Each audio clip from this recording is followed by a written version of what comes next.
عامة الطبقات في كل الأعصار لا يتحسن له تفسير لا يكون من فهم الفرد الذي قلما يخلص من التحسب لمسلكه ومشربه إسفهمه يخصه ليس له دعوة الغير إليه إلا أن يعديه قبول الجمهور. Burada profesör büyük bir hata işlemiş ile en yuaddiyehu.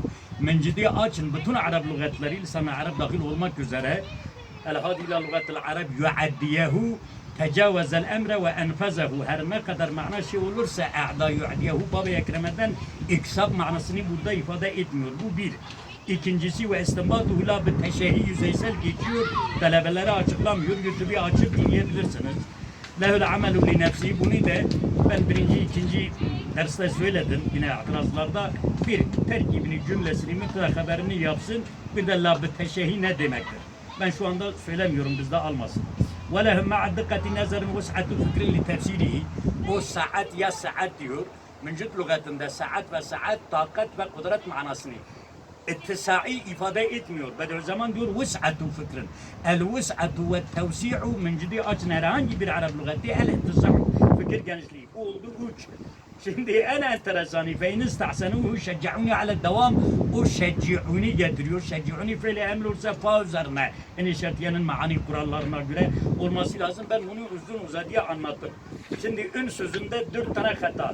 Bediüzzaman'ın kitabının başlangıca gelince ve mel i'cazu zahiru illa nakşun nezmi zahir zeynle parlak manasına, münir, müdi manasına yani parlak. O diyor çiçek. Çiçekin hiç yeri burada yoktur. İkinci sayfaya gelince bir sürü hatalar. Hele fekema tutara hazil makasul arba'atu bi kulli tatara'i okusa ki Abdülkadir Badili merhum o da üstadın talebelerinden bana getirdi. Ben bunları düzelttim. Muysel Kazım Ruha Haran Üniversitesi'nin rektörü 13 yaprak gönderdim. Bak sayfa değil 13 yaprak. 13 yaprak dedi ikinci tahminden düzeltiriz. O hala yaşıyor. Abdülkadir rahmet etmiş. Allah rahmet eylesin.